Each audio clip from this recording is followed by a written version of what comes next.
আসসালামু আলাইকুম। Hello everyone, I hope সবাই ভালো আছেন। আলহামদুলিল্লাহ আমরা ভালো আছি। এগুলো আমার গাছে ধরেছে, এগুলাকে আমার গ্রামের ভাষায় মন্ডল বা আমরুচ বলে। আর টমেটোগুলো ছিল আমার বাগানে। যেহেতু আজ পহেলা রমজান শেষ হয়ে গেল, আলহামদুলিল্লাহ আল্লাহর রহমতের দিন। আল্লাহ কীভাবে যে নিয়ে গেল টেরই পাই নাই, অত বেশি খারাপও লাগে নাই। এই তো আমরা ইফতারের জন্য সব কিছু রেডি করেছি, বেশি কিছু করিনি। নর্মালি ইফতারিতে যেগুলো খাওয়া হয় জাস্ট সেগুলাই তৈরি করা হয়েছে, এক্সট্রা কোনো কিছুই করা হয়নি। এগুলা খেতেই মনে হয় যেন খেয়ে শেষ করতে পারছিলাম না, পেট ভরে গিয়েছিল। এই তো আলহামদুলিল্লাহ সবাই অনেক মজা করে খেয়েছি। আর রাতের জন্য কিছু আইটেম বানানো হয়েছে। এখানে ফ্রাইড রাইস করেছি, কারণ আমার বাচ্চারা ফ্রাইড রাইস পছন্দ করে, যার কারণে ওদের সাথেও আমি একটু খাবোই। ফ্রাইড রাইসের সাথে একটু চিকেন ফ্রাই করা হয়েছে বাচ্চাদের জন্য, আর গরুর মাংসের কালাবোনা করা হয়েছে। এরপর রূপচাঁদা মাছ ছিল কয়েকটা বাসায়, ওগুলা ফ্রাই করা হয়েছে। আর একটু সালাদ ছিল, ঘন ডাল, আর ছিল সাথে বড় রুই মাছ কেনা ছিল বাসায়, ওগুলা দো পেঁয়াজু করা হয়েছে। এই ছিল আজকে রাতের মেনু ছিল বাসায় খাওয়ার জন্য।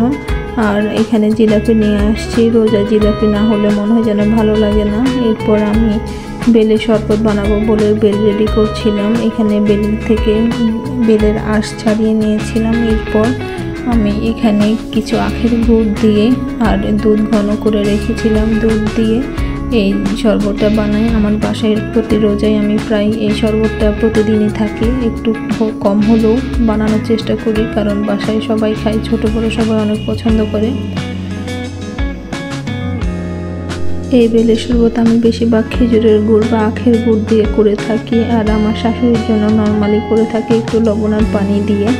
এই তো আমি এই দুইভাবে বাসায় বেলের শরবত বানাই। আর ছিল কাঁচা আম, ছিল বাসায় আগে ফ্রোজেন করে রেখেছিলাম, ও গত বছরের কাঁচা আম, সেটা আমি বের করে নিয়েছি কাঁচা আমের জুস বানাবো বলে। সাথে অর্ধেক কাঁচামরিচ দিয়ে দিলাম, আর দিয়ে দিলাম সাথে তুলসী পাতা, পুদিনা পাতা দিলেও ভালো লাগে এখন, যেহেতু আমার বাসায় পুদিনা পাতা নেই।